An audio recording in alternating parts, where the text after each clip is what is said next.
इंडस्ट्रीमध्ये बॉक्स ऑफिसवर सर्वाधिक कमाई करण्याचा रेकॉर्ड मोडला गेलाय. सैराटला मागे टाकत रितेश देशमुख दिग्दर्शित राजा शिवाजीने आतापर्यंत जगभरात तब्बल 114.9 कोटींची कमाई केली.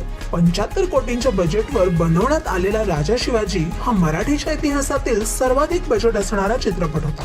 त्यातच मराठीत 100 कोटी क्लब मध्ये सामील होणारा राजा शिवाजी हा दुसरा चित्रपट ठरतो.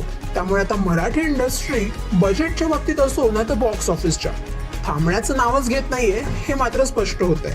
महाराष्ट्र दिनी प्रदर्शित झाल्यानंतर पहिल्या दिवसापासूनच राजा शिवाजीने मराठी चित्रपट सृष्टीमधले सगळेच रेकॉर्ड्स मोडायला सुरुवात केली.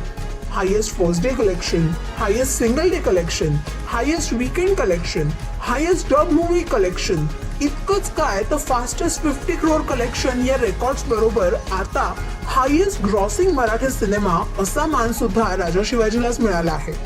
रितेश देशमुखचे मराठी चित्रपटांमध्ये रेकॉर्ड्स पाहिले तर लय भारीने 41 कोटी कमावले होते. माऊलीने 26 कोटींची कमाई केली होती.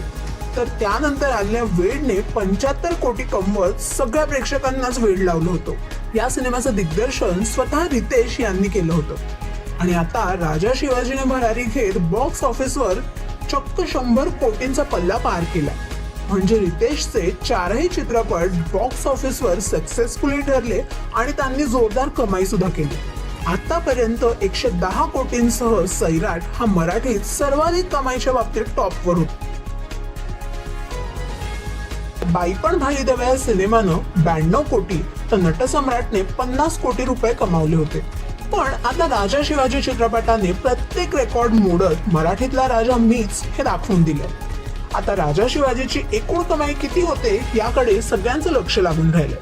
राजा शिवाजी हा सिनेमा जर तुम्ही अजूनही पाहिला नसेल तर तो सिनेमागृहामध्ये जाऊन नक्की बघा आणि तो तुम्हाला कसा वाटला हे आम्हाला कमेंट बॉक्समध्ये नक्की कळवा.